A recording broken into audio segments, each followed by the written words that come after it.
बिस्मिल्लाहिर्रहमानिर्रहीम। हमारा आज का टॉपिक है code of ethics in procurement. ये कंटिन्यूशन है पिछली वीडियो के। पीछे हमने देखा था कि कन्फ्लिक्ट ऑफ इंटरेस्ट क्या होता है। जब कन्फ्लिक्ट ऑफ इंटरेस्ट पैदा होता है तो उसको रोकने के लिए फिर कोड ऑफ एथिक्स बनाए जाते हैं, प्रिपेयर किए जाते हैं, यानी एक रिटन स्टेटमेंट बनाई जाती है कि ये हमारे कोड ऑफ एथिक्स हैं, तो आपने जो भी काम करना है इन कोड ऑफ एथिक्स को अबाइड बाय करते हुए, इनको ओबे करते हुए करना है ताकि कन्फ्लिक्ट ऑफ इंटरेस्ट पैदा ना हो। अच्छा, कोड ऑफ एथिक्स ये बेसिकली ज़ाब्ता अखलाक होता है या अखलाक के ज़ाब्ते कि आपने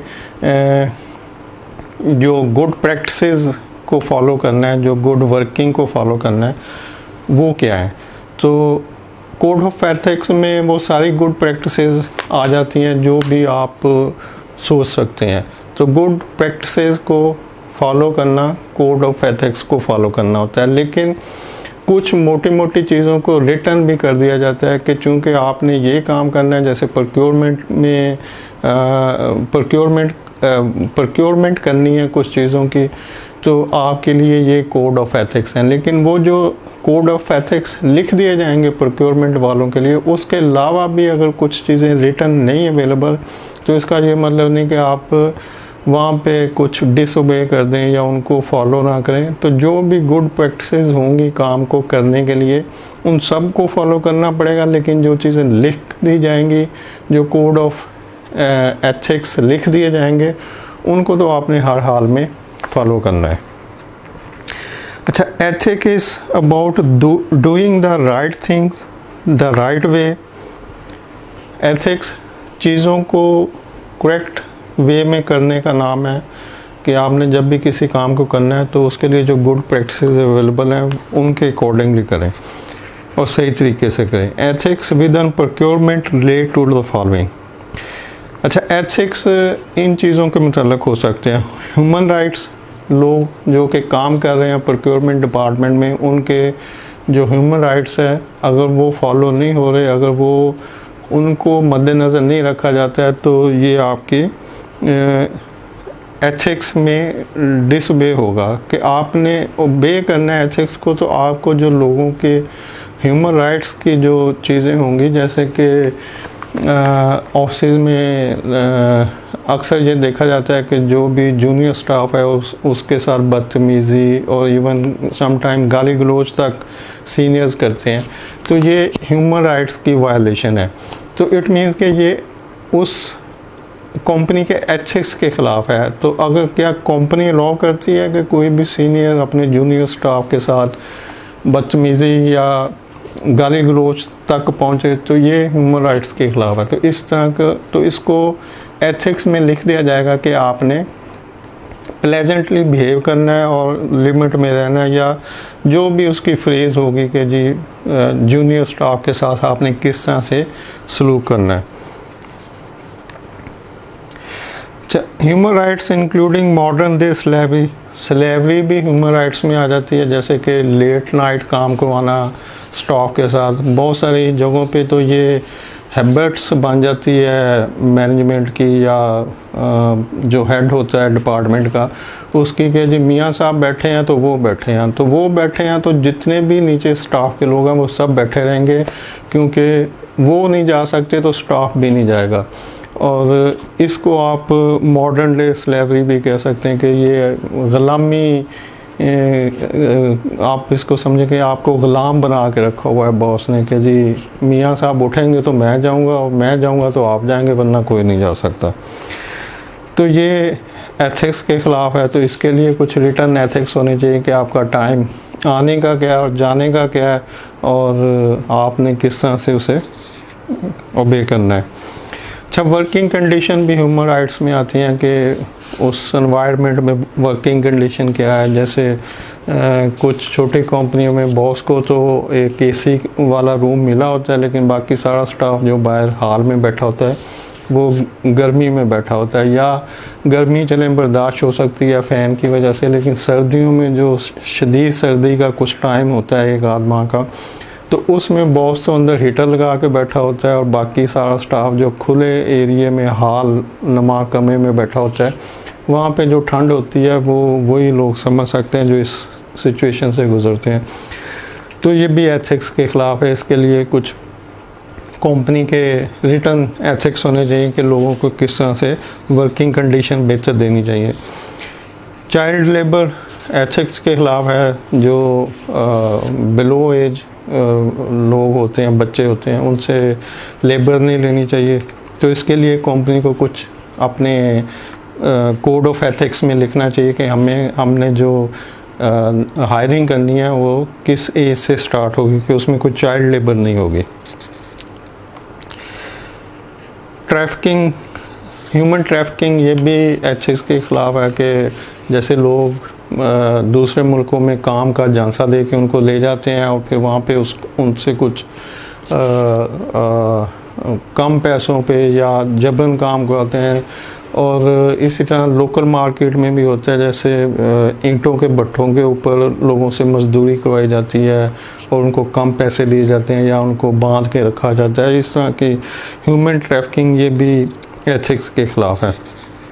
फेयर पे होनी चाहिए, अगर फेयर पे नहीं है तो ये भी ह्यूमन राइट्स के एथिक्स के ख़िलाफ़ है। तो ये कुछ ऐसी चीज़ें हैं जो कि ह्यूमन राइट्स में आती हैं और जिनके लिए एथिक्स, रिटर्न एथिक्स होने चाहिए कि हम पे इतनी देंगे। जैसे बहुत सारी अच्छी कंपनियों में पे स्केल बना होता है कि अगर ऑफिसर रखना है तो उसका पे स्केल इतना होगा, असिस्टेंट मैनेजर का ये होगा, मैनेजर का ये होगा, फिर आगे डेजिग्नेशन जो है चलते रहते हैं। अब अगर असिस्टेंट मैनेजर का पे स्केल 1.5 लाख उन्होंने डिसाइड किया हुआ है और एक बंदा इंटरव्यू में आता है, वो कहता है कि जी आप मुझे 1 लाख दे दें, ये मेरी डिज़ायर्ड सैलरी है, मैं 80 ले रहा हूँ तो आप मुझे 1 दे दें। तो वो कहेंगे नहीं आप भाई, हमारा जो पे स्केल है इस डेजिग्नेशन के लिए वो 1.5 लाख है, तो आपको 1.5 लाख ही मिलेगा, आप फिक्र नहीं करें। तो उसको वो 1.5 लाख दिया जाएगा। ये बहुत सारी कंपनियों में ऐसे होता है। तो मेरा एक दोस्त था, वो एक इंटरव्यू के लिए गया, CA क्वालिफाइड था, तो उसने कहा कि जी मुझे गाड़ी चाहिए। उन्होंने कहा ठीक है आपको गाड़ी मिलेगी, तो आप कौन सी डिमांड कर रहे हैं गाड़ी? उन्होंने एक छोटी गाड़ी से थोड़ी सी बड़ी, लेकिन सेडान नहीं थी, तो अपनी डिज़ायर बताई कि मुझे ये गाड़ी चाहिए। तो उन्होंने कहा नहीं, हम आपको इस डेजिग्नेशन के लिए जिसके लिए आप अप्लाई कर रहे हैं उसके लिए हमारी जितने भी लोग होते हैं उस कैडर में उनको ये गाड़ी दी जाती है, जो उससे काफ़ी बड़ी और कीमती गाड़ी थी। तो उन्होंने उनको वही गाड़ी दी, ये नहीं कि जी इसकी डिमांड ये छोटी गाड़ी है तो इसको छोटी गाड़ी दे दी जाए। तो ये कंपनी के एथिक्स हैं और ये एथिक्स रिटर्न होते हैं कि जी पे स्केल क्या होगी किस डेजिग्नेशन के लिए, उसके बेनिफिट्स क्या होंगे। तो अच्छा, फेयर ट्रेड, फेयर ट्रेड भी एथिक्स में आता है। Movement working with developing countries to enable producer to achieve fair trading condition. जैसे यूरोपियन कंट्रीज़, अमेरिका और एडवांस कंट्री जो होते हैं वो गरीब मुल्कों के ऊपर कुछ लगा देते हैं, बंदिश लगा देते हैं, कुछ रिस्ट्रिक्शन लगा देते हैं, कोटा सिस्टम लगा देते हैं कि जी अगर आपने हमें एक्सपोर्ट करनी है तो आप बस इस लिमिट से आगे नहीं जा सकते, ये आपका कोटा मुकर्रर है। तो सिमिलरली लोकल मार्केट में भी प्रैक्टिसेस होती हैं। तो इस तरह की फेयर ट्रेड अगर नहीं है तो ये भी एथिक्स के ख़िलाफ़ है। तो फेयर ट्रेड जो है वो होनी चाहिए और रिटर्न होना चाहिए कि हमने किस तरह से, और प्रोक्योरमेंट के लिए तो हर चीज़ फेयर होनी चाहिए, जैसे कि बिडिंग फेयर होनी चाहिए, वेंडर सिलेक्शन फेयर होनी चाहिए, प्राइस कंपैरिजन फेयर होनी चाहिए, एवेल्युएशन फेयर होनी चाहिए, आगे जो सप्लाई के बाद का जो प्रोसेस है, रिलेशनशिप मैनेजमेंट है, वो फेयर होनी चाहिए। तो प्रोक्योरमेंट में तो हर चीज़ जो है उसकी जो बेस ही फेयरनेस है कि ये फेयर ट्रांजैक्शंस होनी चाहिए। एनवायरनमेंट भी एथिक्स में आती है कि including reducing pollution, promoting sustainability and using renewable resources. तो ये भी किसी भी ऑर्गेनाइजेशन के लिए जो ज़रूरी है कि वो अपनी एथिक्स में लिखे कि वो एनवायरनमेंट के लिए कितना फेयर ट्रीट कर रहा है, जैसे पोल्यूशन नहीं कर रहा है, कुछ एनवायरनमेंट को डैमेज नहीं कर रहा है, रिन्यूएबल एनर्जी के ऊपर जा रहा है। जैसे भी बहुत सारी कंपनी जो हैं वो रिन्यूएबल एनर्जी पर जा रही हैं, जो कि ये सोलर सिस्टम वगैरह। तो इस तरह की ये भी कंपनी के एथिक्स में आता है कि कंपनी एथिकली कितनी स्ट्रॉन्ग है कि वो इस तरह की रिस्पॉन्सिबिलिटी को, जो सोशल कॉर्पोरेट रिस्पॉन्सिबिलिटी है, उसको शेयर कर रही है।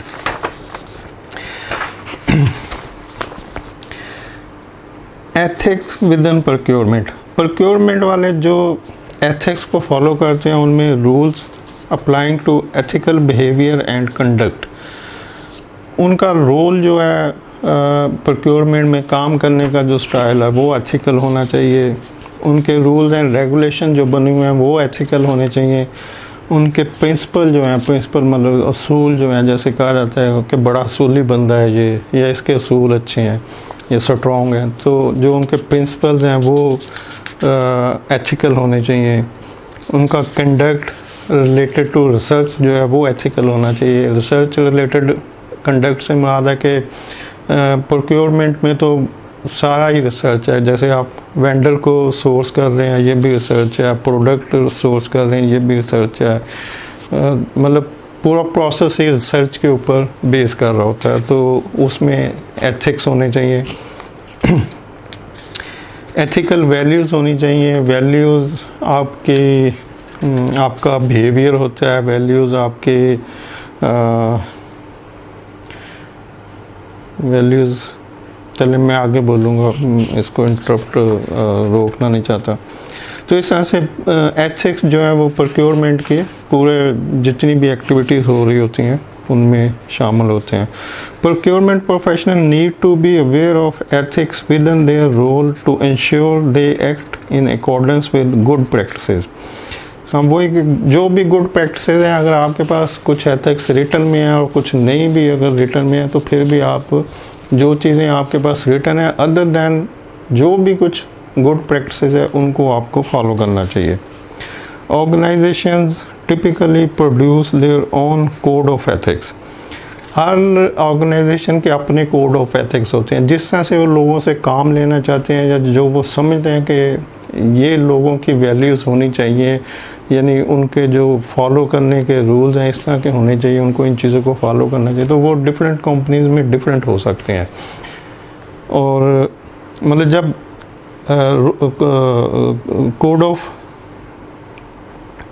ऑफ एथिक्स को लिखा जाता है तो मुख्तलिफ लोग मुख्तलिफ कंपनियों में जिस तरह की उसकी मेंटालिटी होगी उसके अकॉर्डिंगली, या जिस तरह की जॉब डिस्क्रिप्शन होगी उस डिपार्टमेंट की, उस हिसाब से उनमें डिफरेंट हो सकता है। मतलब ये कोई कानूनी नुकात नहीं है, ये कोई जुडिशियल या लेजिस्लेशन टाइप की चीज़ नहीं है कि जी कोड ऑफ कंडक्ट, जो कोड ऑफ एथिक्स जो है वो सब जगह पे सेम होने चाहिए। अगर मैं इस कंपनी में काम कर रहा हूँ तो इनके कोड ऑफ एथिक्स ये हैं, तो जब मैं किसी दूसरी में जाऊँ तो वहाँ पर भी ये होंगे, तो ये मे भी ये डिफरेंट हो, क्योंकि ये कोई कानूनी चीज़ नहीं है, कोई लॉ नहीं है कि जी कोड ऑफ एथिक्स ऐसे होने चाहिए। लेकिन जो गुड प्रैक्टिसेस होती हैं वो जनरली हर जगह पे सेम होती हैं। जैसे झूठ ना बोलना ये एथिकली गलत है, तो जिस जगह भी आप जाएंगे तो झूठ नहीं बोलना जो होगा वो सेम होगा, लेकिन ये गुड प्रैक्टिसेस में आएगा। इसको रिटर्न नहीं किया जाएगा कि जी आपने झूठ नहीं बोलना, मतलब इसको लिख के नहीं बताया जाएगा। ये जनरली परसीव किया जाता है, लोगों को बचपन से सिखाया जाता है, यानी गुड प्रैक्टिसेस जो है वो इनहेरिटेडली लोगों में आती हैं, तो लोग बचपन से जान रहे होते हैं कि ये गुड है ये बैड है। हाँ, उसको फॉलो करते हैं या नहीं करते ये उनकी टाइम टू टाइम रिक्वायरमेंट पे डिपेंड करता है कि अगर वो झूठ बोल रहा है तो हो सकता है उसके पीछे उसकी कोई लॉजिक हो जिसकी वजह से वो झूठ बोल रहा है, लेकिन ये उसको भी समझ होती है कि झूठ बोलना बुरी बात है जिस वक्त वो बोल रहा होता है।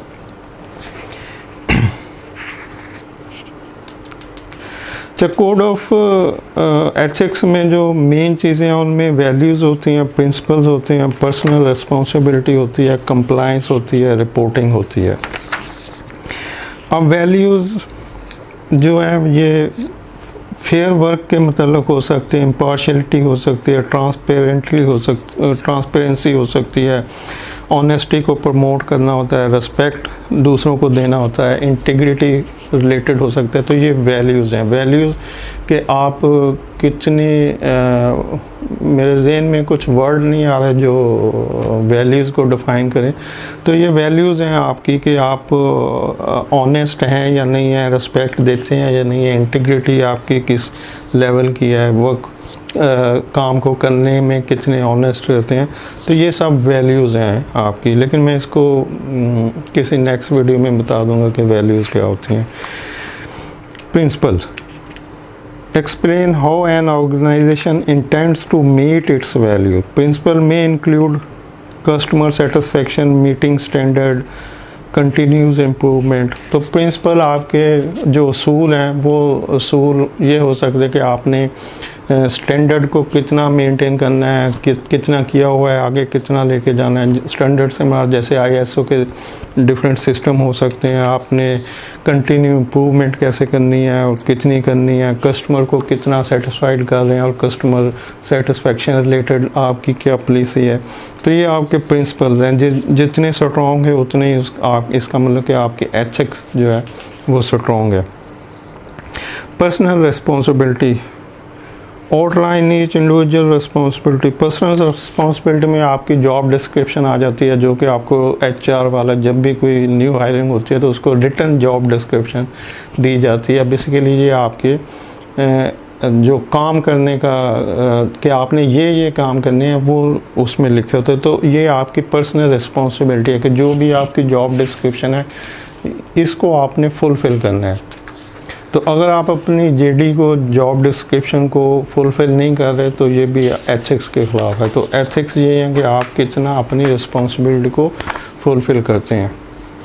कंप्लायंस होता है कि जो भी आपको दिया गया है उसको आप उसका रिस्पॉन्स कितना देते हैं, किस तरह से देते हैं। जैसे कि जॉब डिस्क्रिप्शन ही को अगर आप लें तो आप अपनी जॉब में कितने एफिशिएंटली, इफ़ेक्टिवली उसको परफॉर्म कर रहे हैं। एक ही टाइप के लोग एक ही जॉब को डिफरेंट तरीक़ों से कर रहे होते हैं।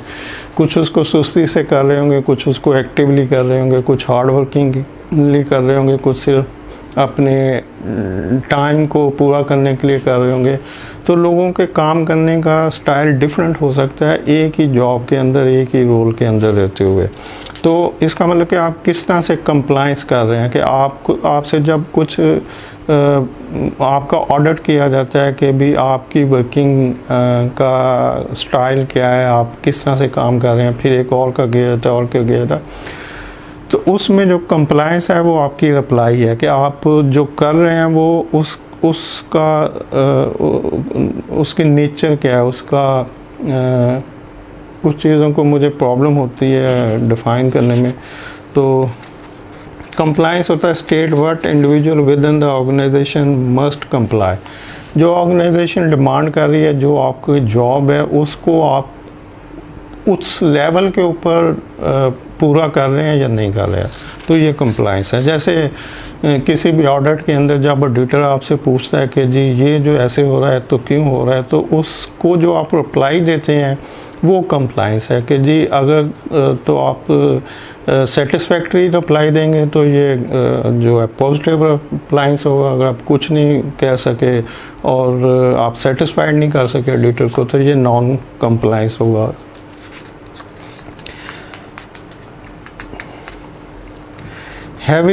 Having a code of ethics within a procurement function is vital.